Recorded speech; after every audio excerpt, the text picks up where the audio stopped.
Definitely not the starters. You're on the End of the Bench podcast from 100.7 The Score. I'm Mike Hebert, owner of Cantex Roofing and Construction. Every day is game day, and we'll get it right when it comes to your roofing, construction, windows, and mirrors. Call Cantex Roofing and Construction today. Together, we are one serving you. Welcome in, 100.7 The Score. It is the End of the Bench. I am Rob Breaux alongside Craig Wells today. Lucas White behind the glass, as always. We've got baseball to talk about. We can also get into some college football today. Maybe some national rankings of position groups. I've seen a couple of those floating out there. And the Red Raiders are on a lot of them. Yep.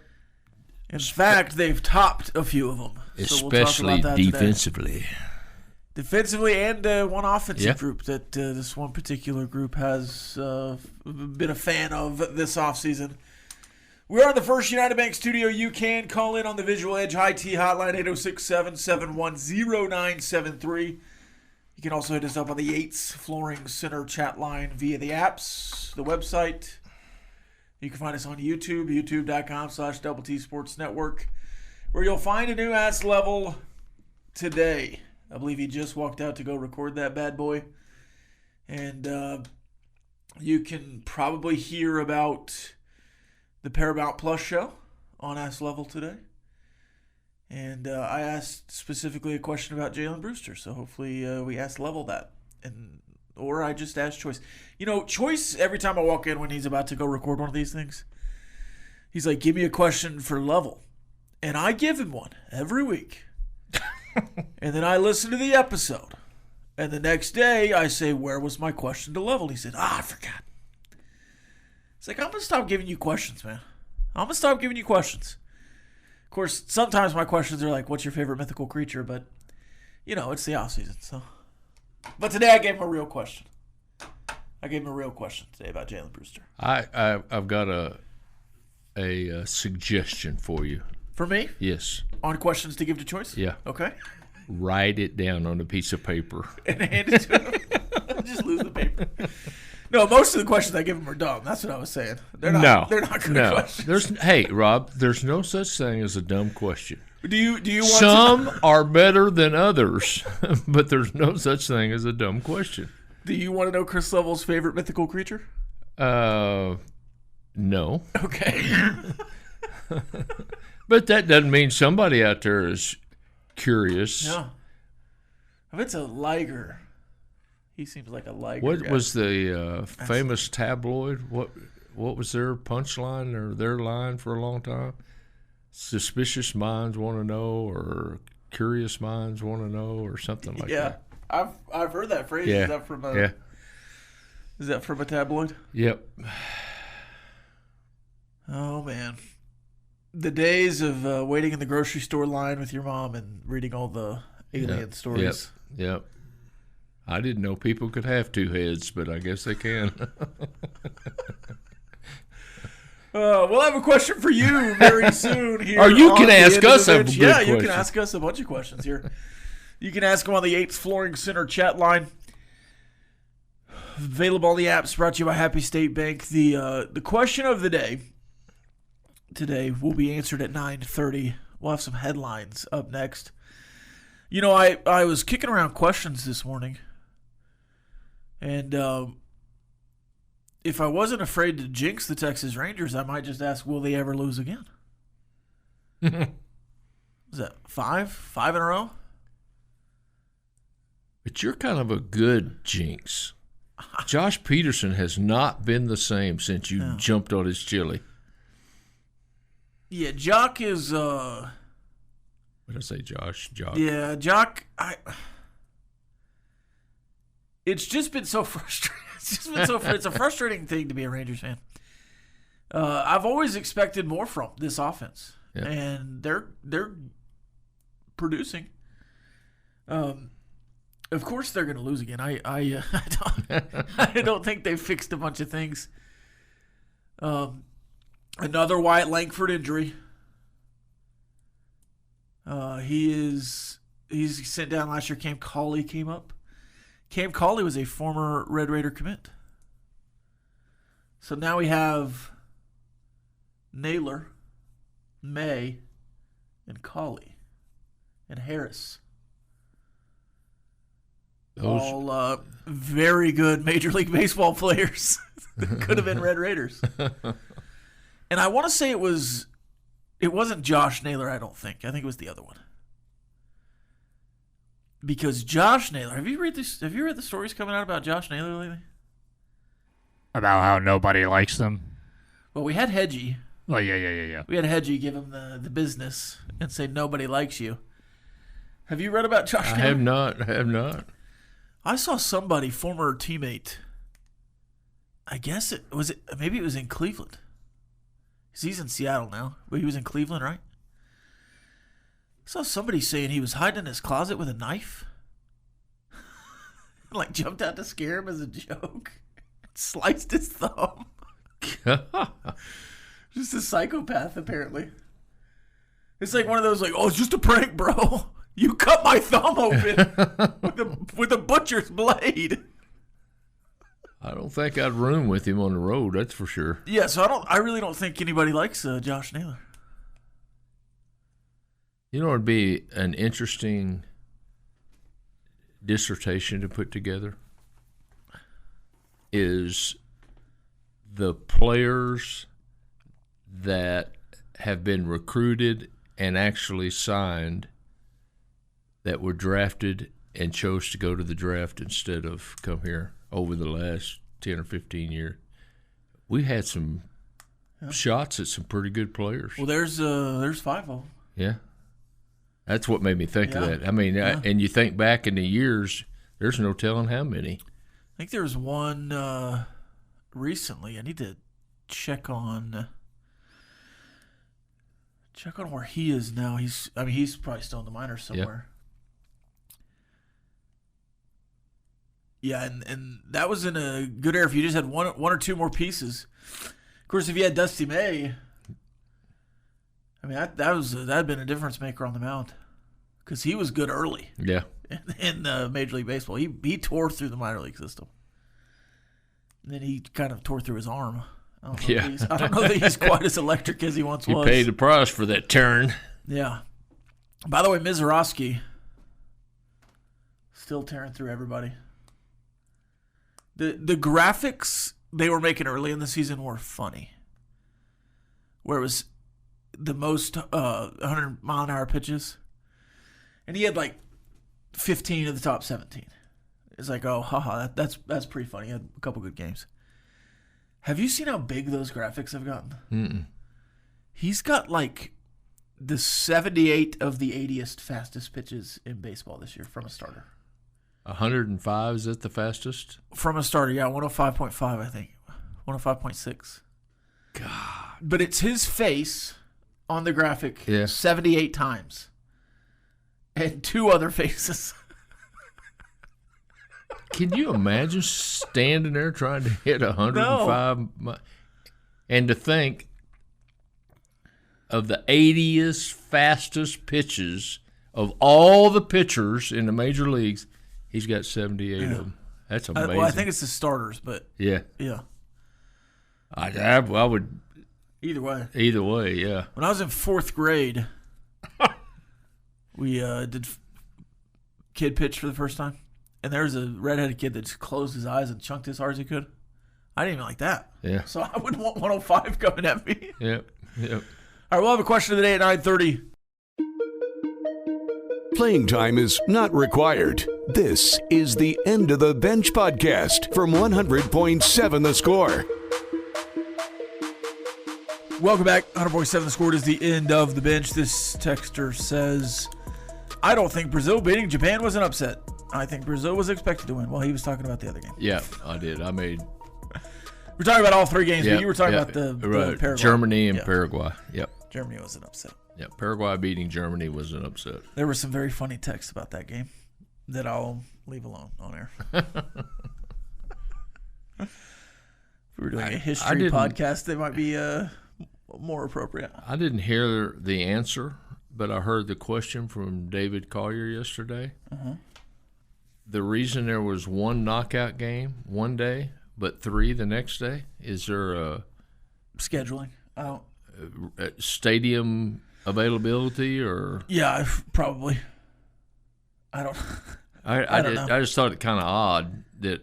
I think a lot of it was just based on I think when teams played and when it when it ended and you declared a round of 32, something like that. Yeah. Odd, but I don't plan to know the intricacies of World Cup scheduling. And United States tomorrow. Today, Ivory Coast, Norway at noon in Dallas. The round of 16 starts on the 4th of July. So they have to get all their... So they have to be all through the round of 32 right by Saturday. It just seems like there would have been the 2 games on Sunday because whoever won the Sunday game gets an extra day of rest. So there will play on the 4th. There will be round of 16 games on the 4th. But the teams that played yesterday will also play on the 4th. Yeah. So somebody's getting an extra day of rest. Yeah. Canada needs it. It's fine. I mean, it doesn't bother me. Canada gets a lot of rest. If you're in Dallas, tickets available, Ivory Coast, Norway, and they're fairly cheap. I saw today. And by fairly cheap, I mean like $300. Down from $1,500 cheapest tickets in some of the other games. If you lived in the town of a World Cup site, would you have gone to a live event?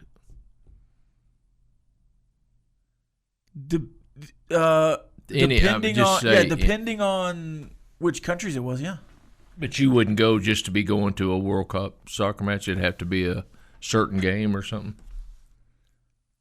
Because apparently, I think I would have been more inclined to go see like Holland or Messi or Mbappe, one of those like famous guys. Apparently, there's quite a bit of I just wanted to take in a World Cup game attendance. Right, which is why I think a lot of the prices were first, the group stage was packed. Yeah. And I don't think they're as packed now in the knockout round. A lot of that might have been international fans coming over for their first or second game because you can get more in and you can guarantee you're going to watch them. And then in the knockout stage, it's probably more local or fans that have been able to stay. I've been at a couple of eating establishments and normal television, on 24/7 or whatever, however they're open. Uh-huh. But World Cup's been on.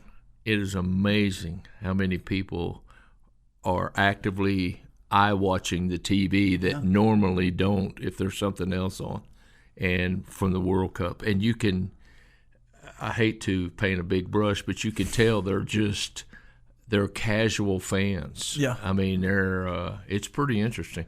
You also have France, Sweden today, and Mexico, Ecuador. All of those knockout games. And tomorrow, the United States, Bosnia, England, Congo, Belgium, Senegal. And that's 11 a.m., 3 p.m., and 7 p.m. So there you go. All right, question of the day. We kind of talked about this yesterday. I want Craig's opinion. And obviously your opinion there on the chat line. Who will finish 16th in the Big 12? We've talked a lot about who's going to win the Big 12. We've got Texas Tech, obviously, as the favorite. And every time we post clips about that, we're arrogant Texas Tech fans, but it's just the facts. Texas Tech's the favorite to win this league. BYU is the second best favorite to win this league. And then you have some teams like Kansas State, Oklahoma State, Utah. I think I've seen TCU up there a little bit. Houston, Arizona, Arizona State. You can get to 8 teams pretty good and say, these are the teams expected to compete. These are the teams with bowl games as their floor. And then there's teams in the next section that's like, well, they could make a bowl game. They could be, fighting for, hey, we're a game out with 3 games left. If we win all 3, potentially we can knock our way into the Big 12 championship. That's where Texas Tech was 2 years ago, 3 years ago. Kind of that game away tier, bowl game floor, but really didn't have championship aspirations at the end of the season. And then I think there are some teams that are really going to struggle to make a bowl game. We talked about Kansas and Iowa State yesterday. Who do you think is going to finish 16th in the Big 12? And you can answer that on the 8th Flooring Center chat line as well. Good question. I do think you're right. I think it's kind of a 3-team race for the 2 teams to be playing a Big 12 championship. BYU and Tech are on paper the favorites to get there. I think Houston has got to be right there. I mean, with a game here, a game there, they could be in that championship game. I think people like Oklahoma State is a outside shot, but they've just got so many unknowns. You think they're going to be good, but you won't know until you know. I got to believe, just on paper and looking at it, Colorado seems like they don't have enough to do much other than 16th. I don't know. I just don't get a good vibe. But they've got some talent, especially at some skill positions. So I don't know. I'd say Colorado, and only because of a coaching change and a late start when it happened, everything. I think Iowa State may battle them for that. I think Colorado has a really good G5 roster. I think they did a lot of really good work to put productive players on their team in a different way than they have in the last couple of seasons. They got a lot of, Power 4, Power 5 bounce backs last year. This year it does feel like they got a bunch of production. I think defensively they've got a lot of guys that are wondering if they can do it on this level. I think they'll be better defensively. I struggle with the coaching there at Colorado. Yeah. I've watched all these clips from their coaches, and I think Dion is a good motivator in some ways, but it just does not seem like they have a cohesive plan over there. And one of the reasons, they've had turnover in their coaching staff. I mean, we're talking of 16 coaches. I bet you 10 to 12 of them have been turned over in the last 2 or 3 years. Yeah. And that just doesn't – that goes back to your consistency factor. That's got to play a part in it. And are these guys – like, how much is Warren Sapp in Boulder? Yeah. How much is he around the team in the offseason? What has he been doing? Yeah. Right? I mean, you look at a legitimate Power 5, Power 4, Power 2 coaching staff, those guys are locked in all year long. Yeah. I mean, maybe they're taking some vacations, obviously. They're human beings, but... Yeah, if they're not in that building, they're out recruiting. So, I don't know. I think Colorado's a good answer. I think Iowa State's a good answer. I think Kansas is back to what we think of Kansas as. Definitely not the starters. You're on the End of the Bench podcast from 100.7 The Score. Welcome back, 100.7 The Score. It is the End of the Bench. Let's check the calendar here, Lucas. Your daily look at what's happening in the world of sports, birthdays, and holidays. Let's check the calendar. It is June 30th. Oh, dear. Wow. That was an ad. The final day of June, and I believe, Craig Wells, yesterday or maybe even the 28th was the exact midpoint of the year. So we're on the back half. Yeah, I think you're right. We're on the back half of 2026 now. We're on the downhill side. We're on the we were on the precipice, and now it's all downhill from here. The rest of the year. July 2nd. Is what? Halfway? Midday. Well, what did I see? You said one of the last couple of days. Maybe the half point of MLB baseball. It just says since 2026 is a standard 365 year, the exact mathematical halfway point of the year occurs on July 2nd at noon. Well, that makes sense. Oh, I see it right here. We're through 181, and we've got a 184 left. So don't listen to me. Wednesday. Well, you said next couple of days. Thursday is the second. Yeah. All right, let's see what days there are. It's International Asteroid Day. What's your favorite asteroid movie? Armageddon? That's the only one I can think of. Yep. Good movie, by the way. Yeah. One of the few movies that I've watched start to finish and really was engrossed in. Really? Armageddon. Yeah. Yeah. It is Clean Your Disposal Day. Huh. You ever do that? You ever put a lemon and some ice cubes down there? Yep. Yep. I did not that. Some baking soda? Baking soda. Yeah. Yeah. Baking soda and vinegar. It's also National Meteor Watch Day. I didn't know we should be worried about that. Well, watch your meteors. Oh, let's see. On the day that the Congo plays England, it is Congo Independence Day. How about that? So maybe they find some independence in the round of 16 if they knock out England.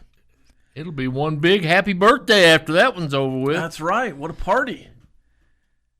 It is also National OOTD Day. Do you know what that is? OOTD. If I asked you to do an OOTD right now, what would you do?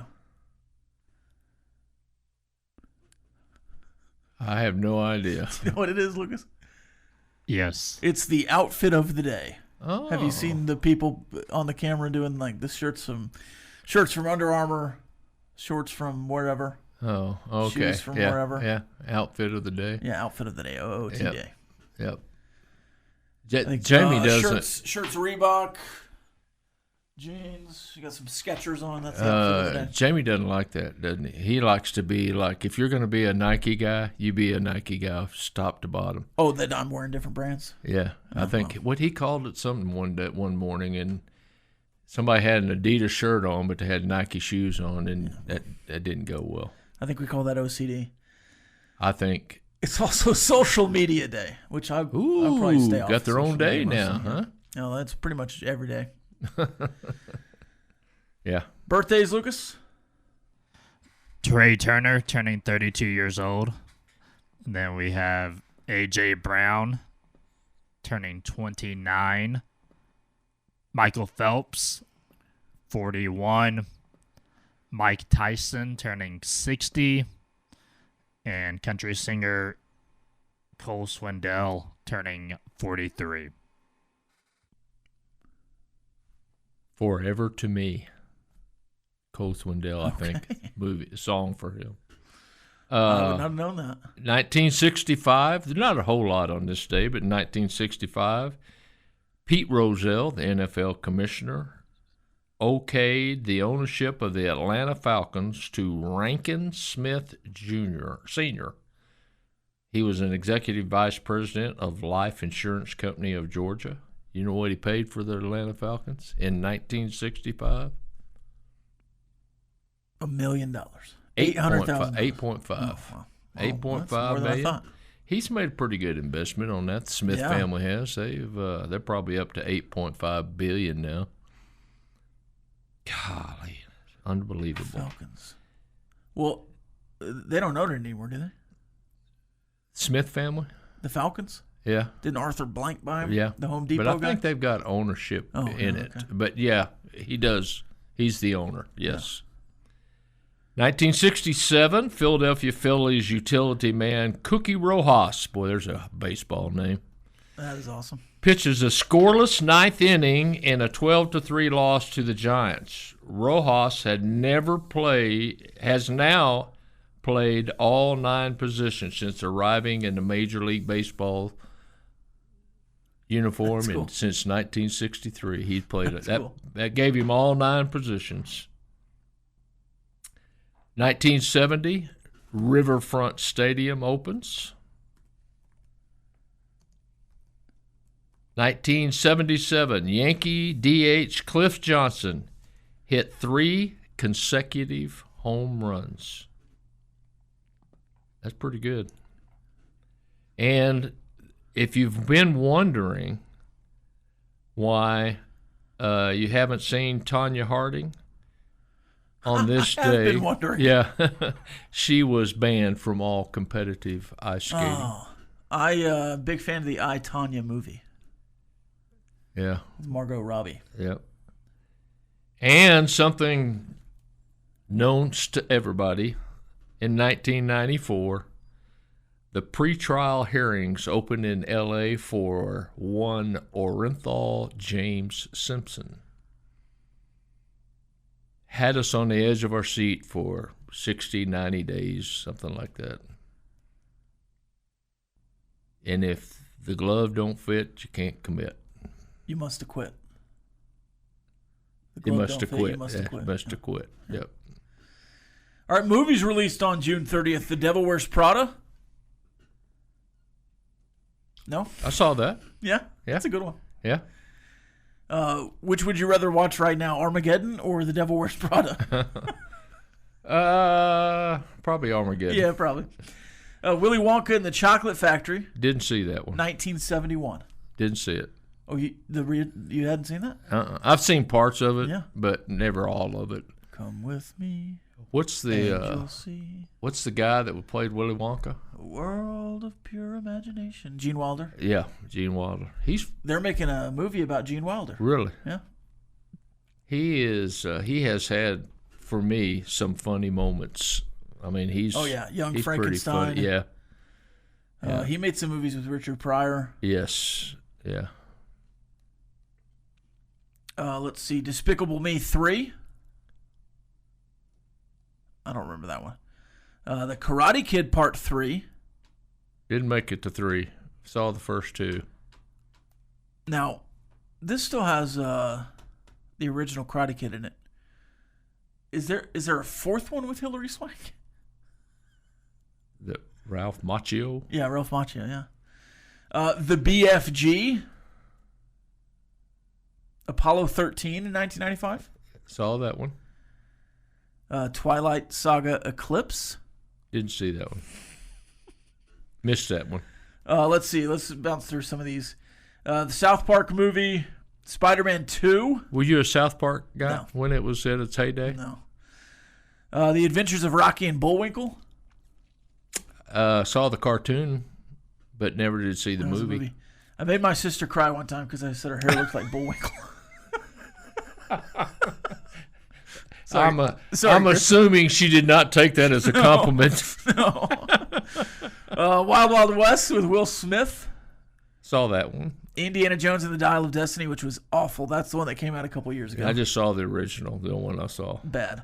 The Perfect Storm in 2000. I think I saw that. That's about the boat off Boston. Yeah. And The Firm in 1993. Oh, great movie. Great movie. Tom Cruise. Yeah, that's a pretty good day. Yep.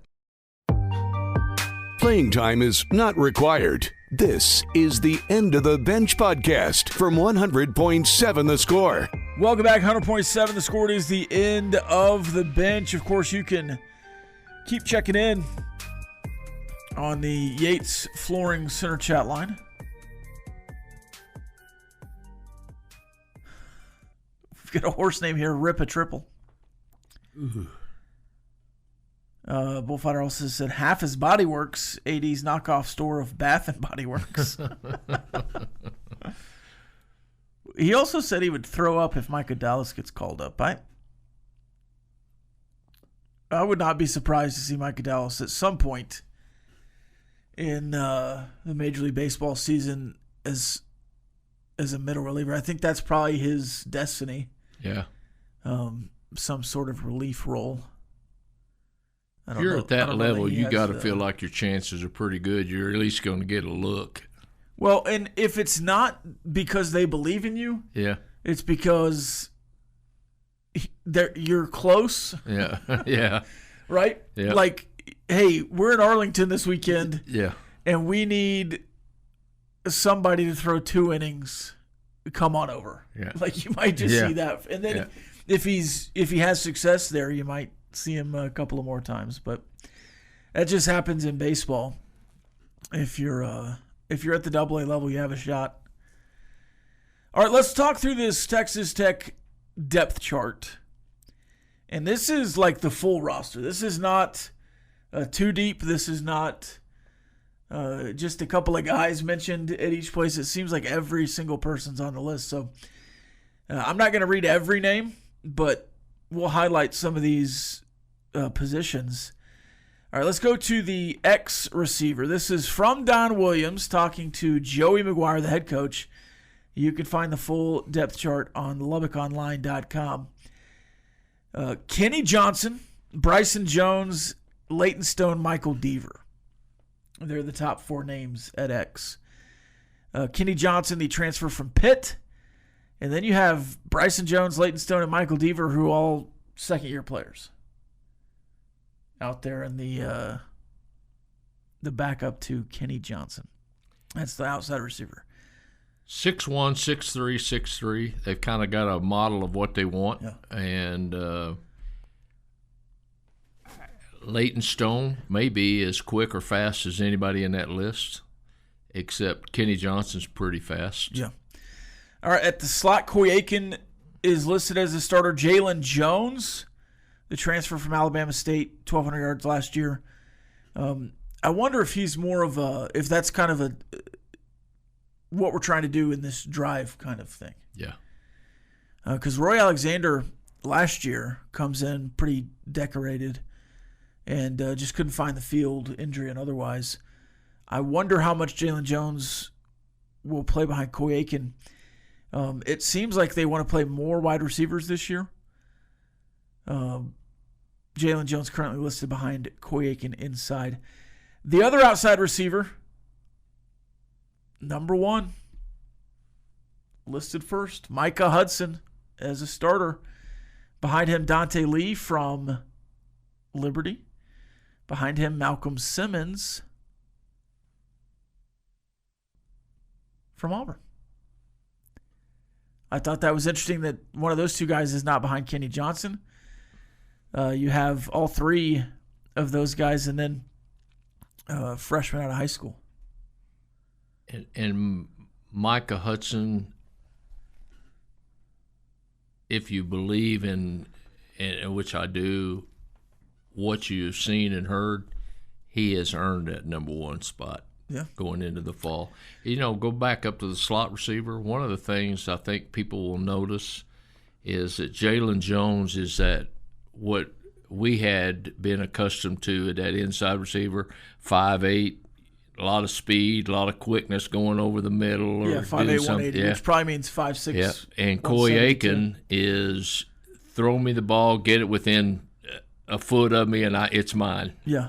So you got a little bit of frickin' frack there. I mean, also interesting, the third name on that list at slot receiver. Yes.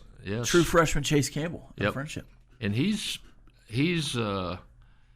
got some speed and he's one of those 6-foot guys that can climb the ladder up and go get one. Tight end, no surprises, Terrence Carter, Jet Carpenter, Matt Ludwig. The 3 there, Matt Ludwig, the 4-star that was committed to Michigan, flips at the end with the coaching change, and he's a Red Raider. So Terrence Carter, Jet Carpenter, Matt Ludwig, and I think that's a pretty good room right there. And something to be looking forward to. 4 out of those 5 names are seniors, with Ludwig being the only underclassman. So I think that's going to be an interesting position moving forward. Then you go to left tackle, Howard Sampson, Felix Ojo, the true freshman. And then Jacob Crow, a true freshman. So that's 1, 2, 3 there at left tackle. Now, I would assume on some of this, Felix Ojo might get a shot immediately if Howard Sampson misses a week or whatever. But I also wouldn't be surprised to see some flipping around here. Yeah. You're listing guys at one place. Yeah, there's some tackles that might be moved down to guards. Like if you need a guard for 6 weeks, it could be that Cash Cleveland or Sheridan Wilson's playing that because you really feel good about your two centers, or it might be whoever's listed too. So in the offensive line room, it's kind of, let's name them all. Hunter Zambrano, Sheridan Wilson, Jordan Church, Jacob Hunt, and the other starters from left to right. But DeAnthus Upshaw, who played quite a bit last year as a freshman, he's listed as the second guard on the left side.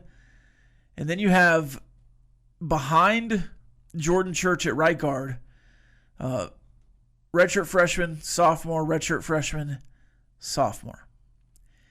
Behind Sheridan Wilson at center, you have Cash Cleveland, who's a third-year player, I believe, which means he'll have this season, next season, and another. Right? 3, 4, 5. No, he'll have 2 more years. Will play several positions. Yeah. And then you have redshirt freshman out of high school, Gerald Mays, listed at center. At right guard, you have the junior transfer, redshirt freshman, sophomore, redshirt freshman, sophomore. Right tackle, Jacob Ponton, a redshirt sophomore. And then you have Daniel Sills, a junior. Bryce Gilmore's a freshman out of high school. And Gary Maley, who's a freshman redshirt. So there's a lot of youth on that offensive line. 5 inside lineman positions. The top 3 at each position. 6 of those are freshmen. Yeah. That's pretty impressive. And if you think Howard Sampson and Jacob Pontoon were huge and they stood out, well, Jacob Crow's going to stand right there with them. 6'9", 310-pound freshman. By the way, the starting offensive line, 6'8", 330, 6'5", 305, 6'5", 300, 6'4", 310, 6'8", 305. That's a try to feed that group. Yeah, that's a yeah. They that kind of reminds you of what Coach Leach was trying to do with his offensive line. He really believed in size, But what's happened in the offensive line?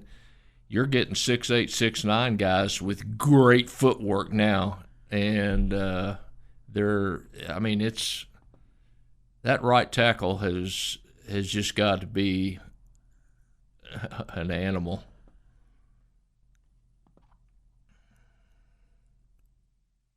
This texter says, pretty sure that Aiken will go back to playing outside and Hudson will play in the slot. Not according to the depth chart. Yeah. By Joey McGuire and Don Williams. I mean, we've thought that, but yeah. And that's not. And again, I think these wide receivers are going to play in multiple positions. I just started to say that's not to say that there's certain formations that Coy Aiken might be on the outside. Coy Aiken's going to be on the field a lot. Running back, quarterback, no surprises. Quarterback Will Hammond, Kirk Francis, Lloyd Jones, Holden Phillips, Stephen Cannon. And then you have the running backs listed in order: Cam Dickey, Jacoby Williams, Quentin Joyner, Ace Rowden. But we'll see what happens there. I think that's one of those where you're going to have a lot of oars when you get a real depth chart. 3 freshmen behind 3 juniors at the running back spot. Pretty impressive. Feeling pretty good there.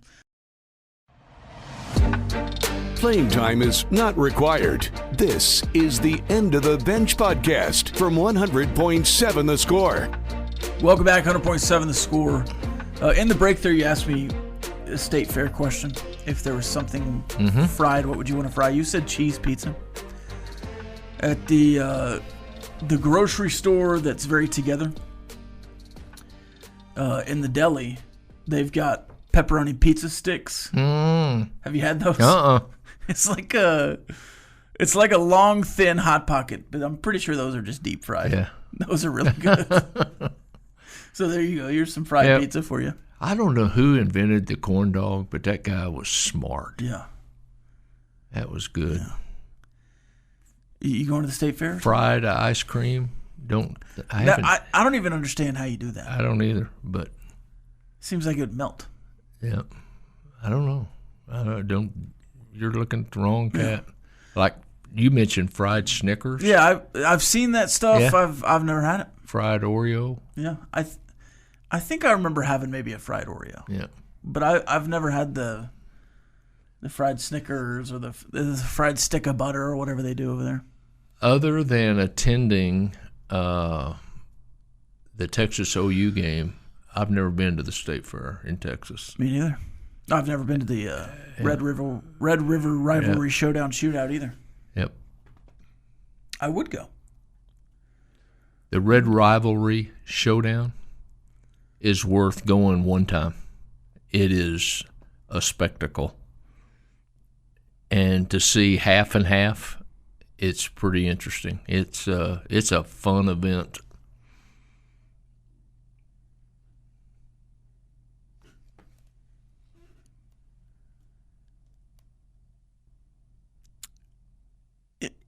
Of the games my team is not involved in, the rivalry games.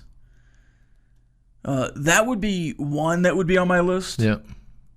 But I really do think like A&M Texas would be higher on the list. Not necessarily because it's more traditional or whatever. I just prefer a home stadium. Like I had the opportunity to go to Michigan, Ohio State one year, but I just couldn't pull it together. I had some buddies go down there. Ooh. That would have been awesome. That'd been awesome. What'd they say when they came back? They go to the big house they went or several to the times. shoe? I think they went to both. Really? In consecutive years. They say I have a buddy who's a big Ohio State fan, and he would pull together. And then there was another guy who was a Michigan fan, so they went and they were like, "Hey, we're gonna drive if you want to go." Yeah. It was in college. Was it cool? They loved it. Yeah. Yeah. They went several times. How cool would Army Navy be? That'd be cool. That'd be another one that would be fun to go to. In the Big 12, is it like if you could just go to a rivalry game in the Big 12? I have no interest in going to the Territorial Cup. That's Arizona State. Yeah. No. I guess it would be BYU Utah. Would be kind of a, hey, I'm not involved. I'd like to go watch that kind of game. Mm-hmm. I'd probably prefer to go to the BYU. I'd probably prefer to go to Provo, and I would probably wear blue. It just seems like you'd have a nicer experience. Yeah. Not that if you'd have a nice experience if you wore red too. I don't think it's going to last long enough. The Revivalry, maybe? Yeah, maybe. You can buy cheap seats? Not. Yeah. I don't know. I don't think it's going to last long enough to establish itself as a true rivalry. But I like where BYU and Tech are headed. I like and it's silly, but I like the contrast to uniforms. I like the fact that both are trying to do it a certain way and very similar ways. Both play a brand of football that I like, and it's very similar to each other. And I don't think the Big 12 is going to be the Big 12 long enough to establish that to Texas OU status. But I sure do like the way those. I hope they keep playing each other for a long time. When some of the issue in the Big 12 is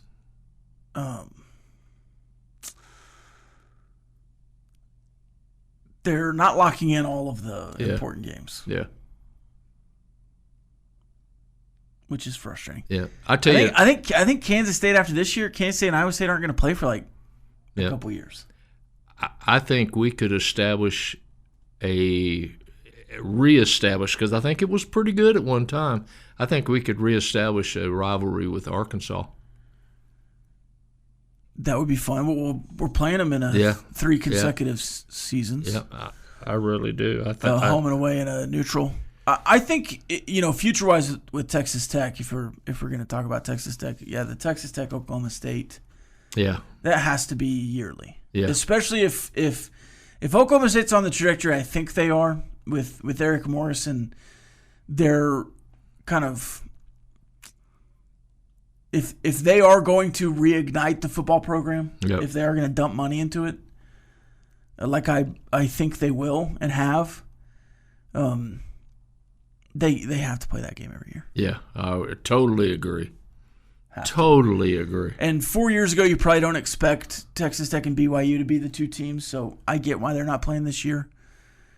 But you have to figure out a way to have pods or groups of teams that play every year in the conference. It's ridiculous how they have it set up. Chuck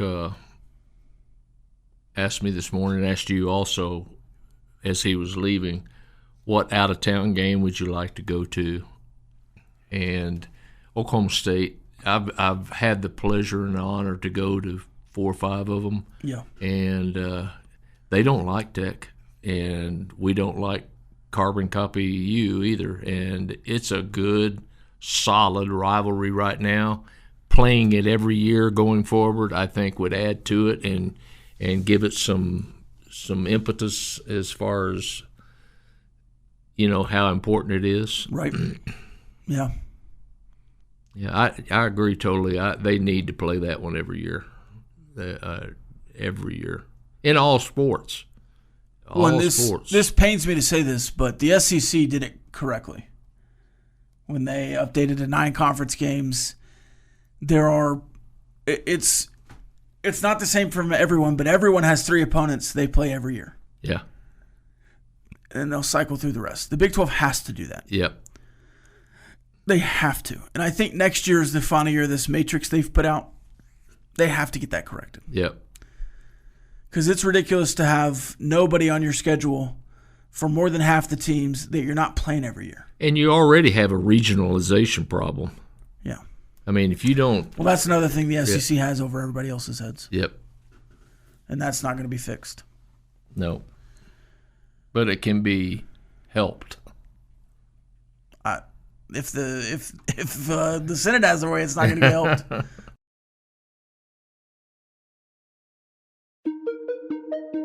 Playing time is not required. This is the End of the Bench podcast from 100.7 The Score.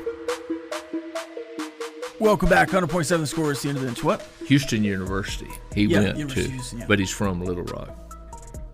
What about Ash? That's what we were talking. We were talking about Ash. Megan Ash. I can't. Keegan. Megan Ash. I cannot. Starts with a K. Cannot find him. Keegan Ash. Yeah. Cannot find him. This texter says, "I thought you were a Nebraska fan." We have to learn what bits are around here. We got to learn. We got to learn what a bit is. It was a bit from like 2 years ago, I guess, that I bought a Nebraska hat. I think Curry and Roberts both are getting a lot of love nationally. Hear those two more than the Kansas State transfer, but the group as a whole was ranked top linebacker crew in the nation, so I'd say a lot of respect for those guys. That was from one certain publication, which we will get back to those. I do want to talk through some of those.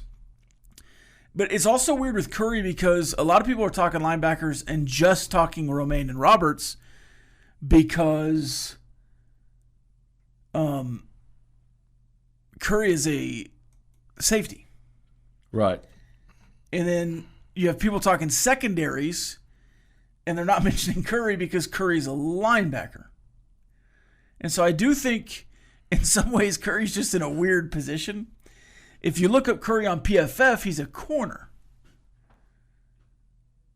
So a lot of people don't know where to put him, and so half the guys are talking about him as a linebacker, half of them are talking about a safety.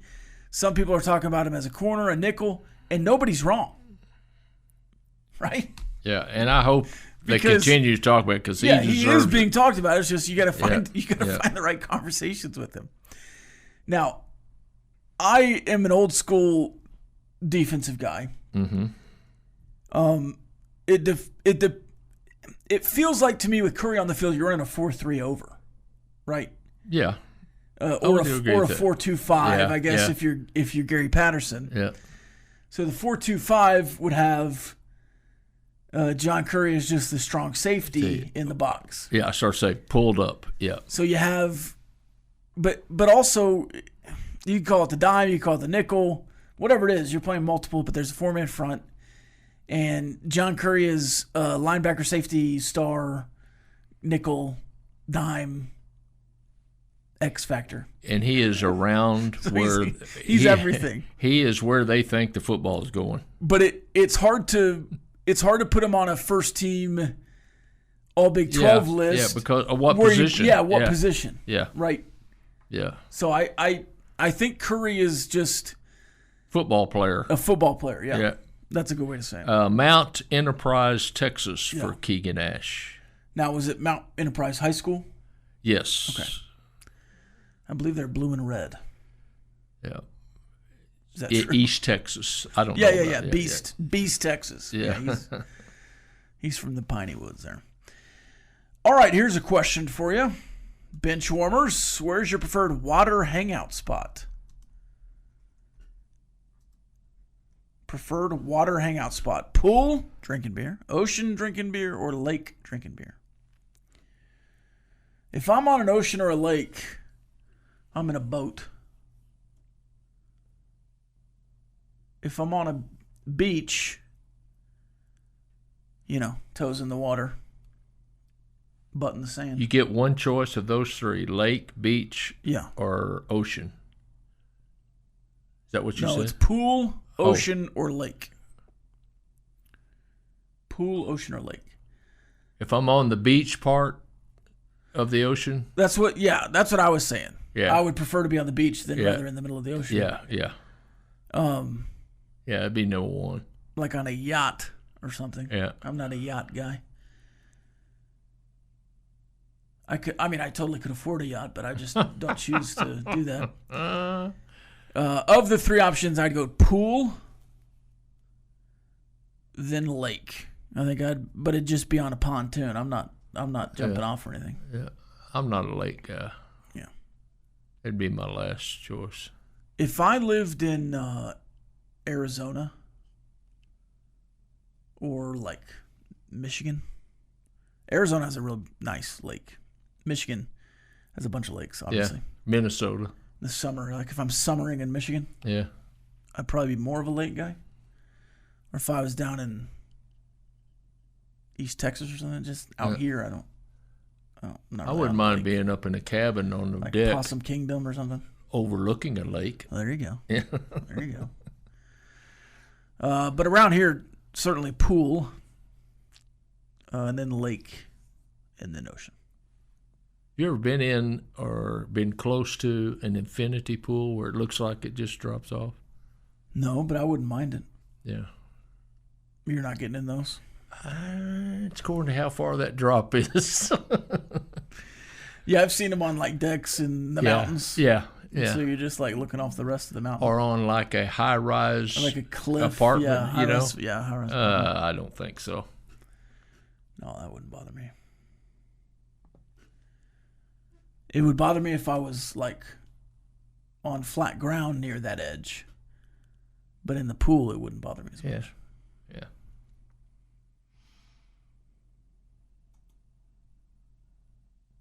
You can get your questions in for Ask the Benchwarmers on the Yates Flooring Center chat line. Of course, we have more Texas Rangers baseball coming up tonight.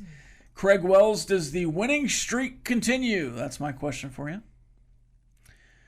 Does the winning streak continue? It is DeGrom Day. Yes. For the Texas Rangers. DeGrom versus Bibby. Yes. Another late inning rally. Here's this. DeGrom has an ERA of 3.55.